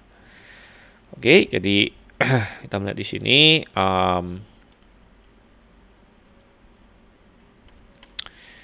Jadi ini adalah, ada orang yang bilang bahwa perikop ini seperti 2 Timotius 3 ayat 16-nya perjanjian lama gitu. Jadi berpadanan, di perjanjian baru ada 2 Timotius 3 ayat 16, di perjanjian lama ada Mazmur 19 ayat 8 sampai ayat 10 di sini. Jadi perhatikan bahwa apa yang kita butuhkan, misalnya penyegaran jiwa, hikmat, ya, semua itu sudah kita dapatkan di dalam Taurat Tuhan. Di sini kita lihat di sini.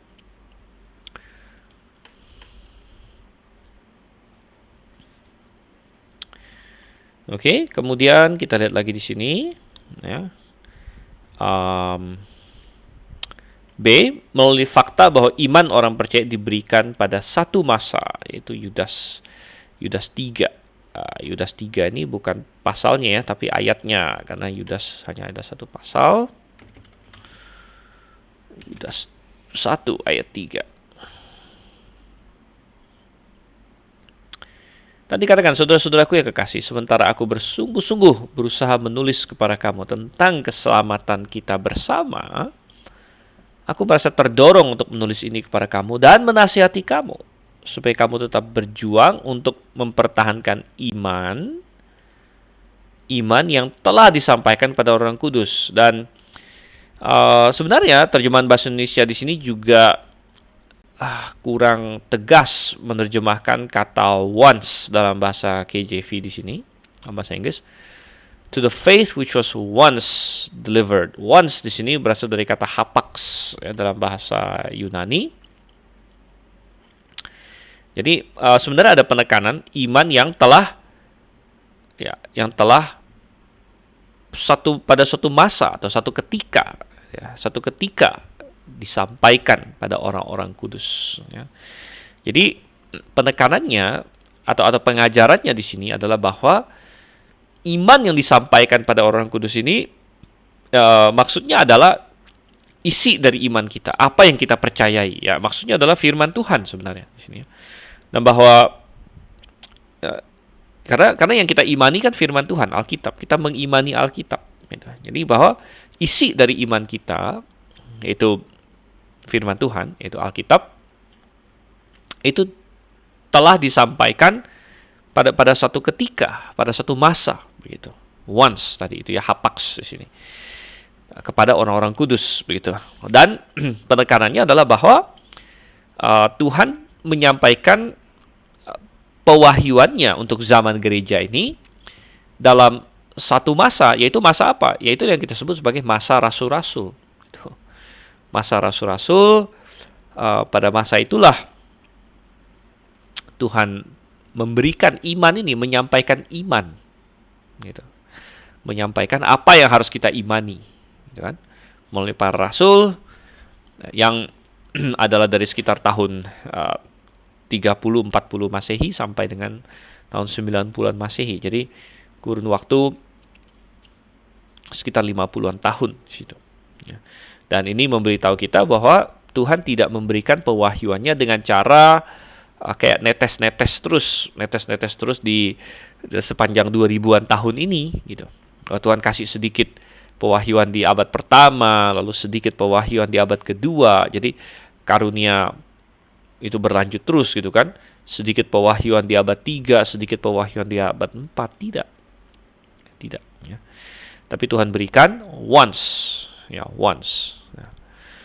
jadi ini adalah pengajaran yang penting ya. Dan bukan twice juga gitu. Bukan twice. Ya, twice berarti 2 kali ya. Karena masih ingat waktu kita belajar pneumatologi karismatikisme, kita ada membahas bahwa kelompok Pantekosta karismatik sempat cukup populer. Mereka mengajukan doktrin the latter rain. Ya, jadi ada hujan awal, hujan akhir begitu. Kenapa mereka mengajukan doktrin ini?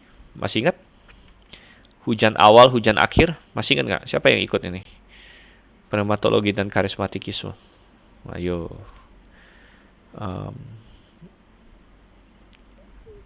Ya, mungkin tidak terlalu banyak ya yang di sini ikut. Doktrin hujan awal, hujan akhir. Gitu. Hujan awal, hujan akhir.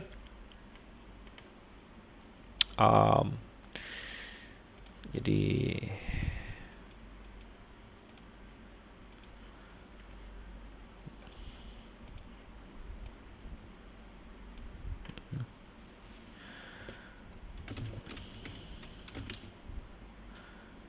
ya.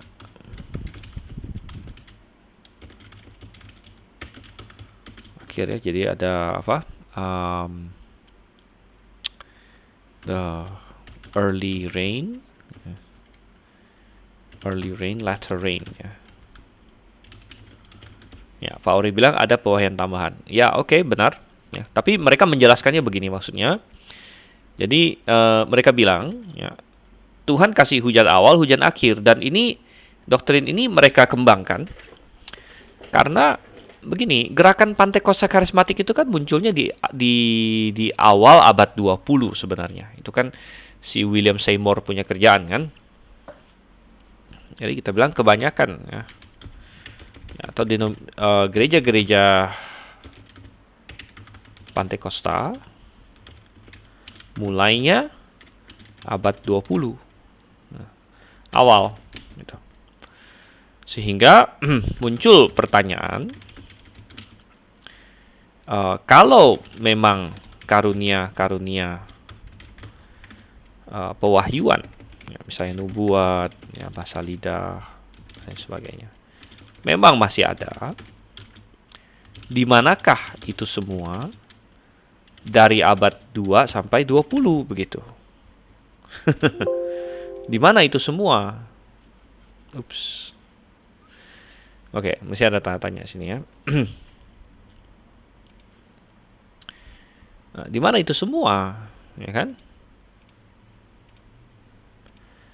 Nah, dan mereka menjawabnya dengan banyak cara. Ya, ada yang bilang bahwa ada kok begitu ya. Tapi mereka mau bilang ada, tapi faktanya sangat jarang sekali gitu. Dan ada pun yang mereka klaim ada pun itu dalam kelompok-kelompok yang sangat bermasalah, gitu kan? Sangat bermasalah. Oke. Nah, jadi akhirnya sebagian mereka mengembangkan doktrin hujan awal, hujan akhir, di mana menurut doktrin ini bahwa mereka mengakui bahwa dari abad 2 sampai abad 20 karunia-karunia ini memang kering gitu. Kering. Jadi istilahnya kayak nggak ada gitu. Kering lah, ya mungkin ada sedikit-sedikit tapi kering. Nah, tetapi mulai dari abad 20 ini Tuhan mencurahkan lagi sebagai hujan akhir katanya.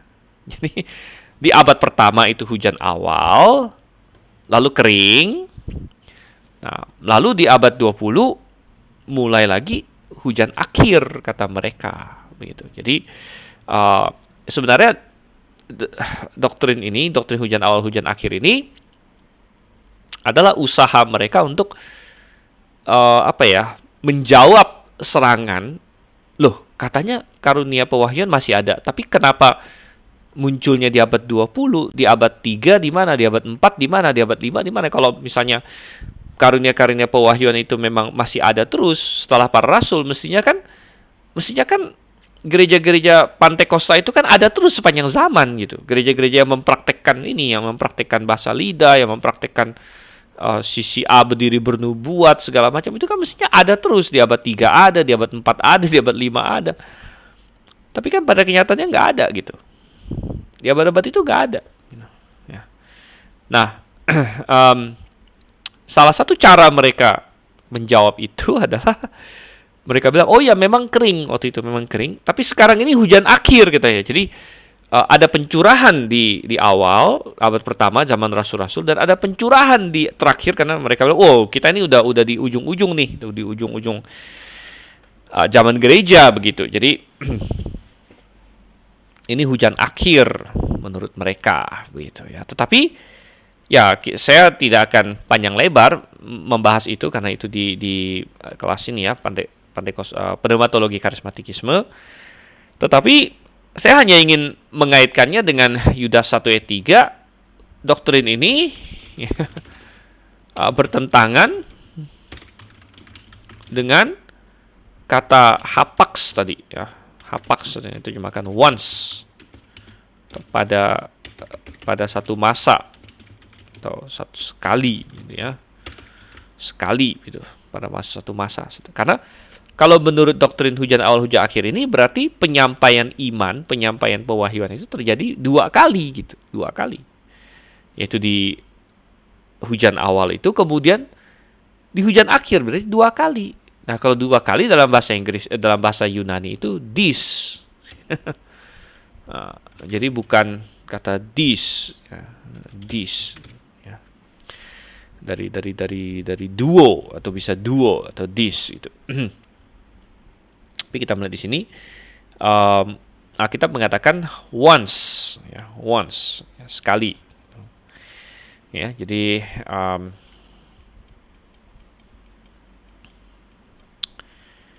cukup jelas di situ.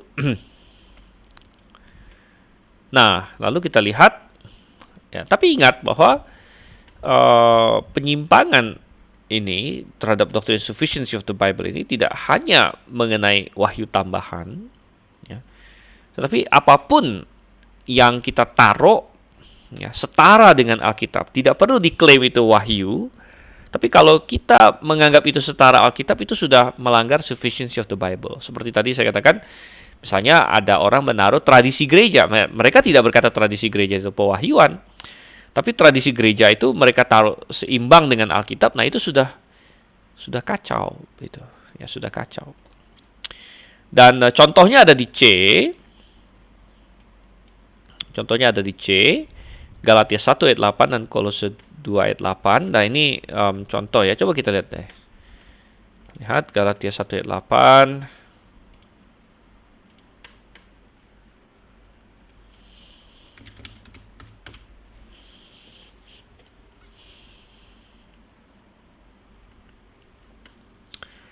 Tetapi sekalipun kami atau seorang malaikat dari sorga yang memberitakan kepadamu suatu Injil yang berbeda dengan Injil yang telah kami beritakan kepadamu, terkutuklah ia.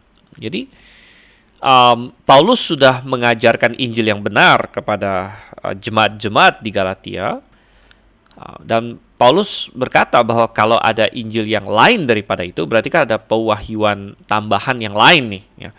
Dan ingat bahwa pada masa itu pewahyuan yang benar pun masih jalan loh, waktu Galatia ini ditulis. Pada saat pewahyuan yang benar masih berjalan pun, kalau ada pewahyuan yang palsu, itu sangat berbahaya gitu. Dan memang efeknya seperti itu, ya. Sehingga Paulus bilang kalau ada yang memberitakan Injil yang berbeda, berarti kan mengklaim suatu suatu iman yang berbeda di sini, ya. Kami atau malaikat dari sorga berarti pewahyuan gitu kan. Jadi ada suatu pewahyuan yang diklaim dari sorga, ya, yang lain daripada pewahyuan yang benar yang Tuhan berikan. Ini peringatan ini diberikan saat pewahyuan masih berlangsung. Tapi itu pun, ya, Tuhan menggarisbawahi betapa berbahayanya itu, terkutuklah dia gitu. Nah, apalagi kalau misalnya tidak ada pewahyuan yang dari Tuhan lagi, sudah Tuhan tutup begitu. Ya, penting sekali doktrin sufficiency of the Bible itu. Nah, kita bandingkan dengan Kolose 2 ayat 8. Kolose 2 ayat 8 di sini, yang satunya lagi, kalau Galatia 1 ayat 8 tadi bicara mengenai pewahyuan tambahan, ya, malaikat dari sorga dan sebagainya. Kolose 2 ayat 8 ini bukan mungkin pewahyuan tambahan, tetapi berbahayanya kalau misalnya ada hal lain yang kita anggap, ya, entah itu secara praktis, secara akademis, ada hal lain yang kita setarakan dengan Alkitab, yang kita setarakan dengan firman Tuhan, gitu. Sehingga dikatakan hati-hatilah supaya jangan ada yang menawan kamu dengan filsafatnya yang kosong dan palsu menurut ajaran turun-temurun. Jadi sebenarnya ayat ini memberitahu kita betapa berbahayanya kalau kita menaruh satu level dengan Alkitab, filsafat yang kosong. Filsafat yang kosong ini sangat berbahaya. Ya. Atau ajaran turun-temurun. Apa ini ajaran turun-temurun? Adat istiadat kan? Yang tadi kita bilang itu. Misalnya tradisi bapak-bapak gereja. Itu ajaran turun-temurun. Begitu. Ajaran turun-temurun. Ya. Dan ketika kita menaruh itu semua bukan lagi di bawah Alkitab, ya, melainkan apa? Setara dengan Alkitab, ya. Maka kita sudah gagal dan kita berada dalam bahaya besar dan kita sudah melanggar, ya, doktrin sufficiency of the Bible itu. Gitu. Oke, ya, jadi filsafat yang kosong. Ya, banyak filsafat yang kosong di dunia saat ini. Mulai dari rasionalisme, ya, humanisme, feminisme, banyak. Evolusionisme dan sebagainya. Filsafat yang kosong dan palsu. Gitu. Oke,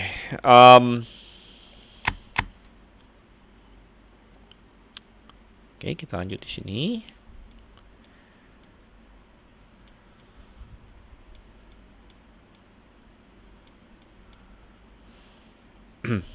Oke, nah kita lihat poin nomor 3. Apa yang tidak dimaksud oleh doktrin ini? Jadi, doktrin sufficiency of the Bible, ya, sufficiency of the Bible tidak berarti bahwa orang percaya tidak memerlukan informasi lain apapun gitu di luar Alkitab. Ya, jadi jangan bilang juga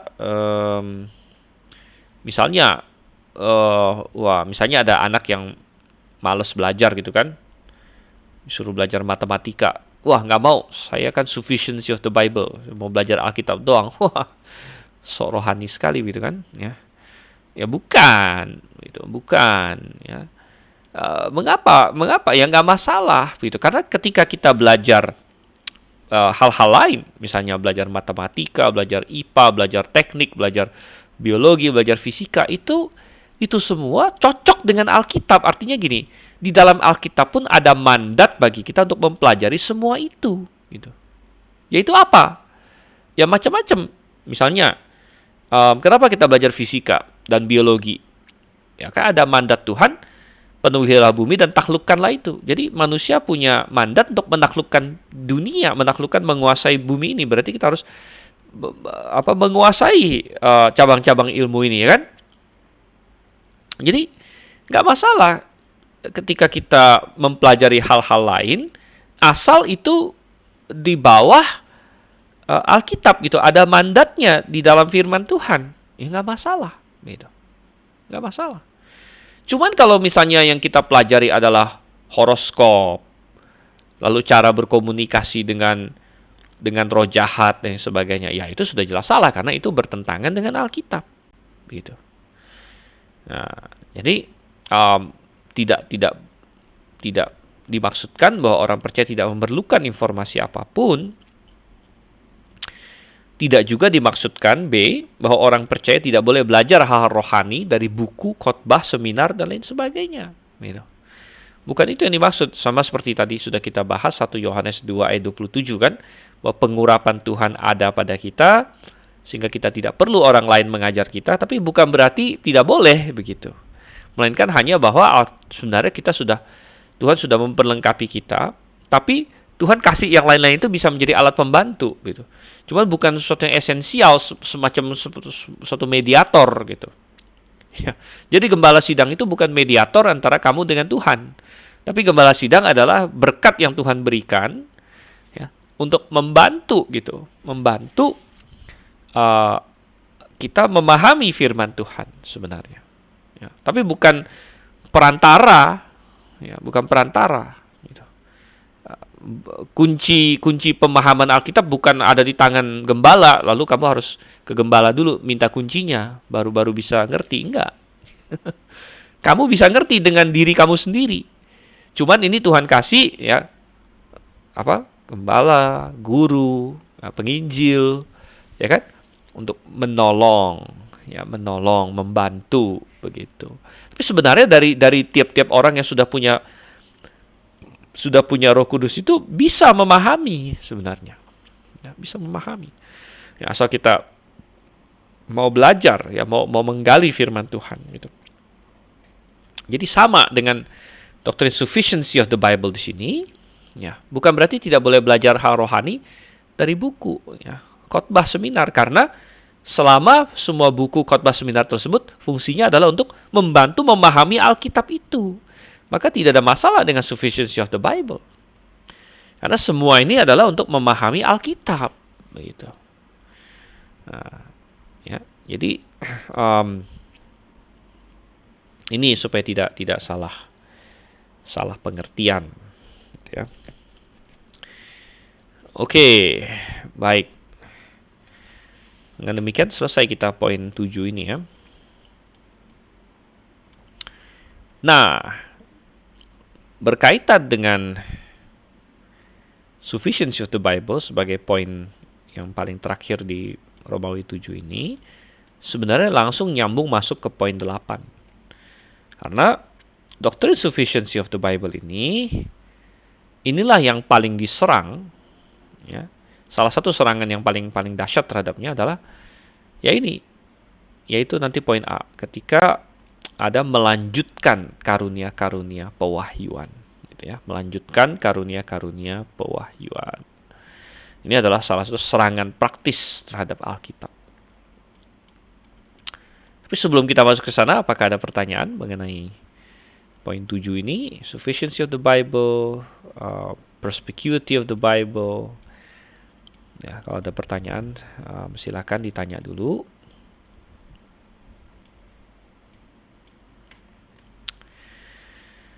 Oke, dan selanjutnya nanti kita akan masuk ke ini ya, poin 8, yaitu serangan praktis terhadap Alkitab. Kemudian ada serangan intelektual terhadap Alkitab di poin 9. Sepertinya saya sudah singgung minggu lalu bahwa tadinya kalau Anda memegang versi diktat yang lama, itu ini ditaruh duluan serangan intelektual terhadap Alkitab, ya. Sedangkan ini serangan praktis baru kita bahas setelah itu. Tapi setelah saya pikir-pikir, lebih baik urutannya seperti ini saja. Kita bahas dulu serangan praktis terhadap Alkitab, baru nanti kita bahas serangan intelektual terhadap Alkitab. Dan serangan intelektual terhadap Alkitab ini,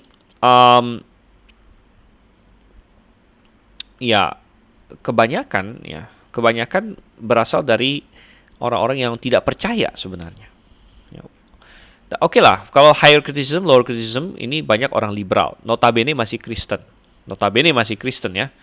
Pertama higher criticism. Tapi rata-rata yang higher critic ini adalah orang liberal yang walaupun judulnya Kristen, kita tidak percaya dia diselamatkan sebenarnya.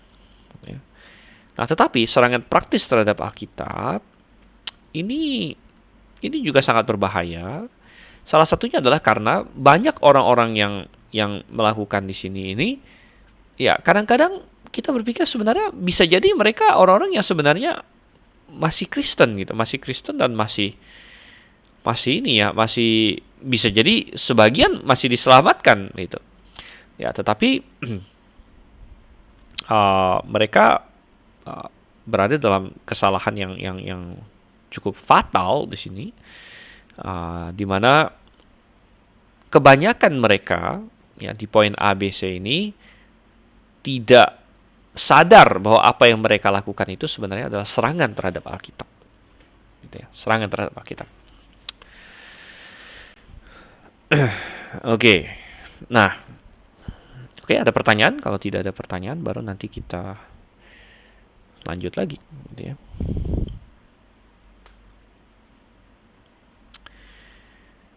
Oke, dan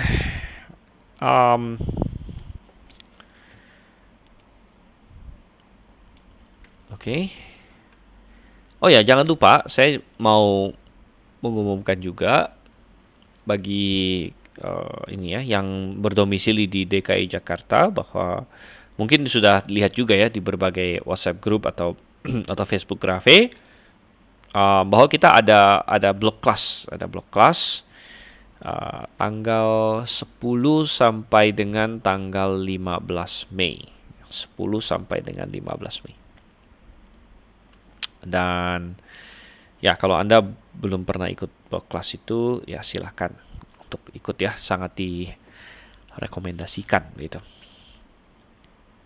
Yang berarti bahwa ada kemungkinan bahwa pada tanggal itu kelas kita akan mungkin ditiadakan gitu ya.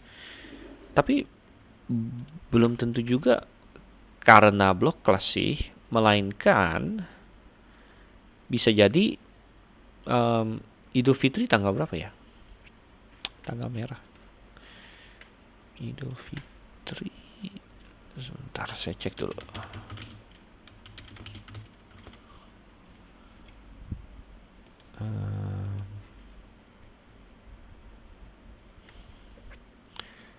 Oke, kalau di kalender yang saya cek di sini, tanggal 13 dan 14 Mei itu tanggal merah.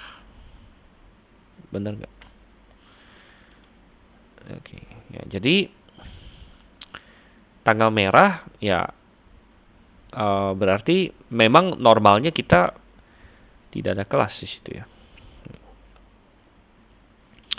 Berarti hari ini tanggal 22. Hari ini tanggal 22 berarti kelas kita itu kemungkinan tinggal 2 kali lagi ya, 2 kali lagi. Yaitu tanggal 29 dan tanggal 6. Gitu. Ya. Oke, tapi nggak masalah.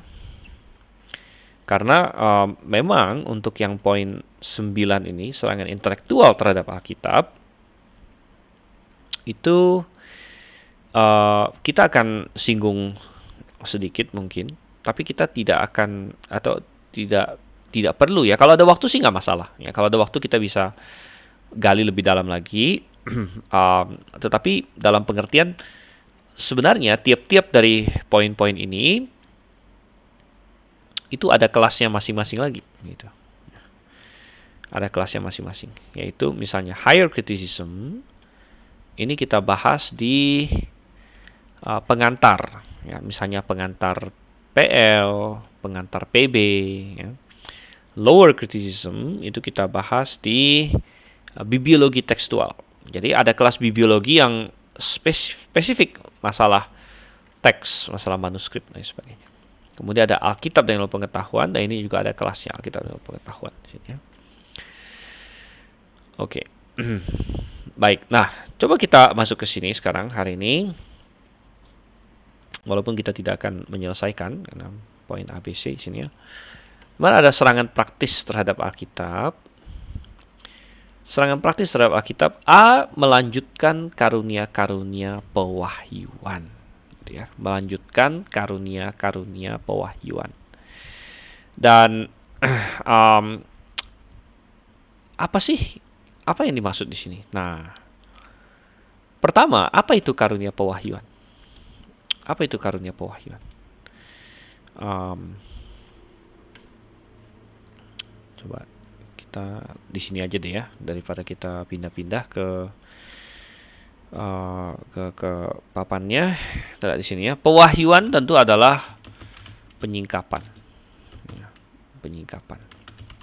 Itu arti pewahyuan. Wahyu itu penyingkapan. Ya. Dalam bahasa Inggris revelation artinya sesuatu yang Tuhan singkapkan. Ya, jadi sesuatu yang Tuhan singkapkan yang manusia tidak bisa tahu tanpa penyingkapan dari Tuhan. Jadi ini adalah pewahyuan. Dan karunia-karunia pewahyuan ya, itu apa saja? Ya, tentu karunia pewahyuan. Ya.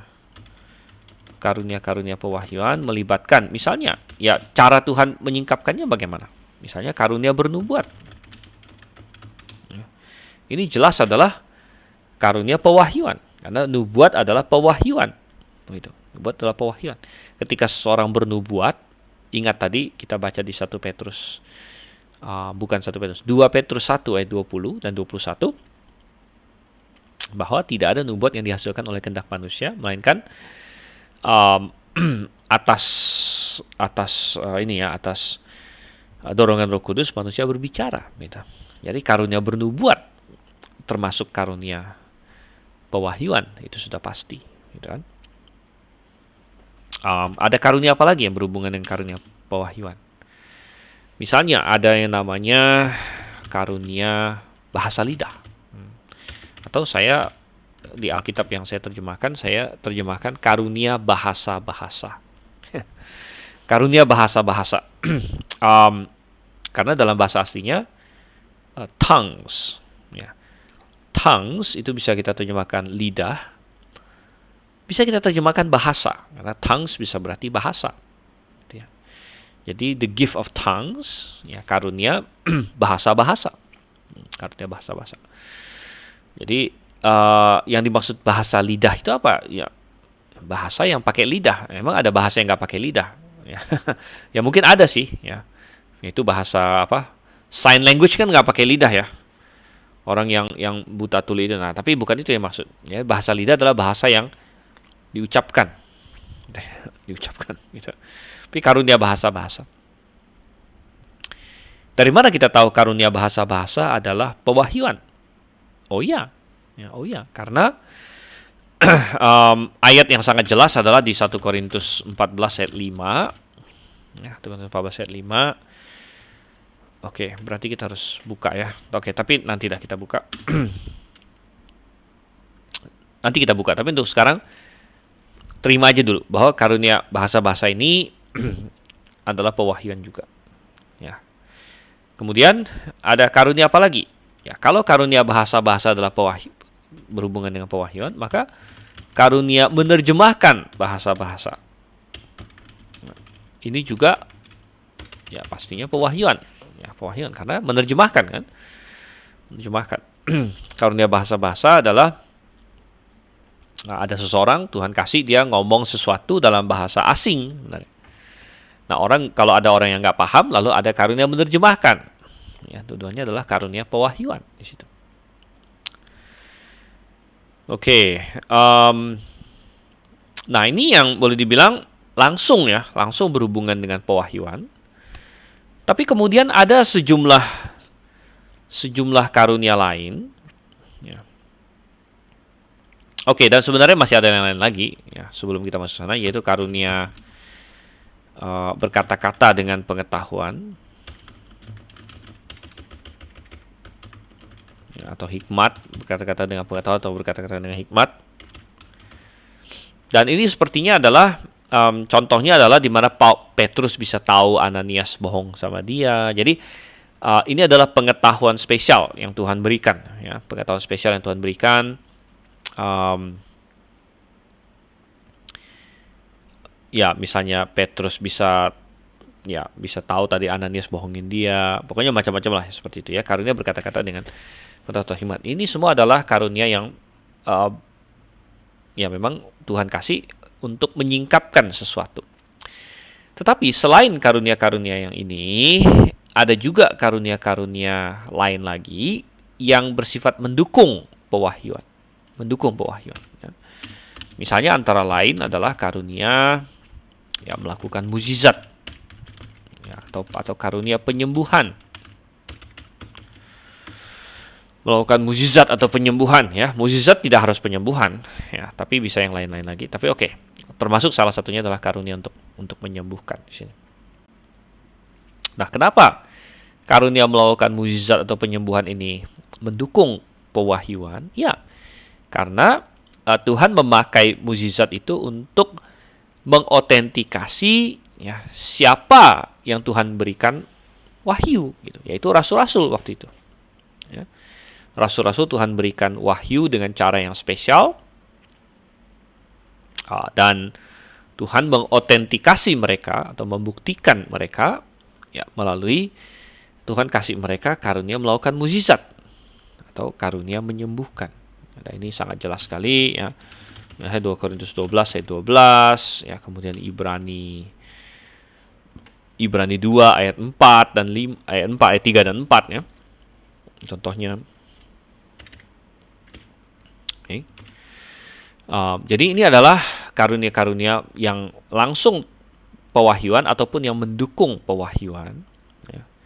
Dan kita bisa tambahkan lagi, ini saya tidak kasih list yang lengkap ya. Kita bisa tambahkan lagi misalnya karunia membedakan macam-macam roh ya. Sepertinya itu adalah untuk menentukan nubuat mana yang asli, nubuat mana yang palsu dan sebagainya. Jadi ini adalah karunia-karunia ya, yang kita katakan ya, berakhir pada saat pewahyuan selesai gitu. Kalau pewahyuan dari Tuhan selesai, ya maka Tuhan juga akan menghentikan karunia-karunia ini. Karena namanya saja pewahyuannya selesai, maka karunianya juga selesai. Gitu. Nah, itu sesuatu yang sangat jelas sekali ya. Dan ketika misalnya Alkitab selesai, jadi kapan pewahyuan selesai? Ya ketika Alkitab selesai ditulis. Dan ketika Alkitab selesai ditulis, maka karunia-karunia ini selesai dan tidak ada lagi. Makanya yang tadi kita katakan, mengapa dari abad 2 sampai abad 20 ya karunia-karunia ini sepertinya menghilang atau kering. Ya, kering begitu. Sehingga kelompok yang mau terus ada hal-hal ini hari ini, yaitu kelompok Pantekosta Karismatik, mereka sampai menciptakan tadi itu doktrin hujan awal dan hujan akhir, gitu. yang ngaco sebenarnya, karena hujan awal hujan akhir nggak ada hubungannya dengan masalah bernubuat segala macam. Hujan awal hujan akhir itu ngomongin soal hujan beneran di Israel begitu, yaitu berkat Tuhan memberikan hujan awal hujan akhir supaya panen mereka bagus sebenarnya. Ya, jadi itu berkaitan dengan agrikultur sebenarnya, hujan awal hujan akhir, ya nggak ada hubungan dengan masalah-masalah ini sebenarnya, tapi mereka campur adukan di situ. Nah, jadi ketika muncul gerakan Pantekosta Karismatik, ya mereka mau melanjutkan, ada lagi karunia-karunia ini, mereka melanjutkan karunia-karunia ini, maka sebenarnya mereka sedang merusak dasar. Mereka sedang merusak dasar, mereka sedang menghancurkan fondasi sebenarnya. Jadi itu adalah suatu bentuk serangan kepada Alkitab.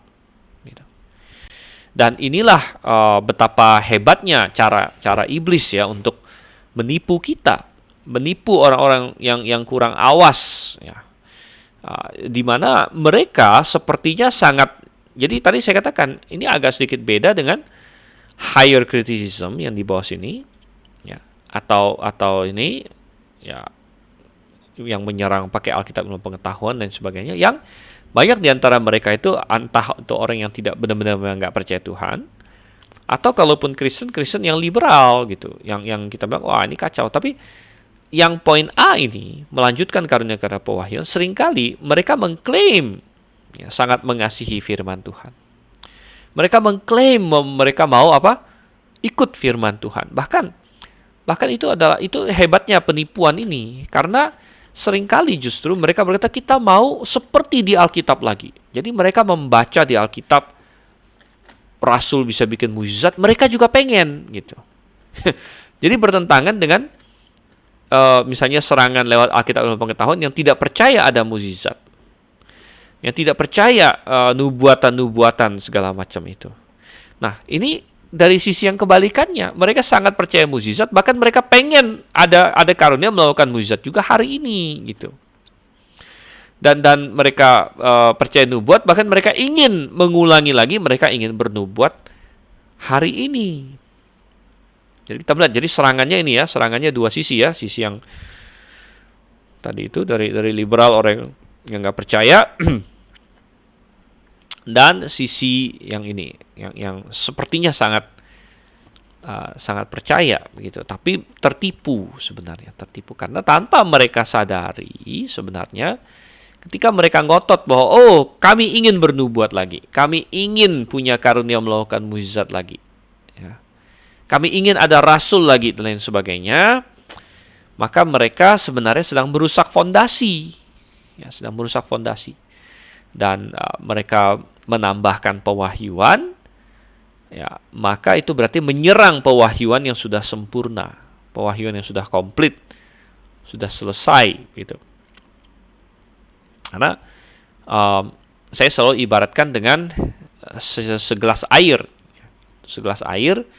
atau satu gelas inilah, pokoknya gelas yang sudah penuh, sudah full berisikan cairan yang sangat berharga misalnya, ya kan? Bagaimana cara merusaknya? Bisa kita hilangkan sebagian, kita tuangin keluar, ya, jadi mengurangi Alkitab, atau kita tambahin. Ketika kita menambahkan, maka juga akan meluber dan yang akan ini juga menyerang juga, menghilangkan juga sebenarnya, gitu. Nah, jadi kita katakan ini sebenarnya adalah serangan yang sangat berbahaya. Ya, sangat berbahaya. Oke, nah Kita akan lanjut bahas ini di minggu yang akan datang. Um, tapi ya kalian bebas untuk ini ya, mempersiapkan pertanyaan mengenai hal ini. Atau kalau ada pertanyaan mengenai apa yang tadi kita bahas dari awal, juga silakan ya. Ya, kita akan lihat berbagai poin. Misalnya, salah satu yang akan kita lihat, ada konsep bahwa nubuat PB itu beda dengan nubuat PL katanya. Wah, ini konsep yang ini juga aneh juga ya. Tapi ada, nanti kita akan lihat.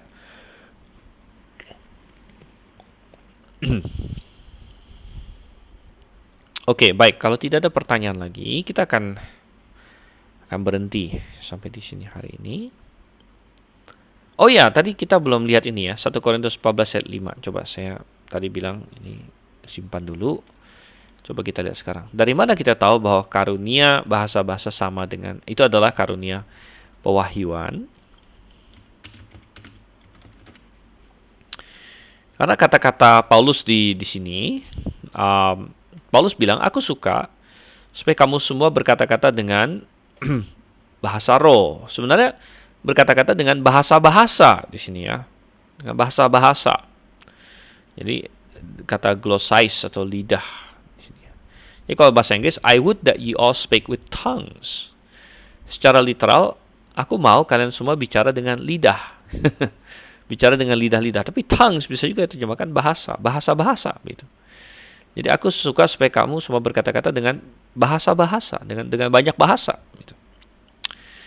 Tapi lebih daripada itu, supaya kamu bernubuat.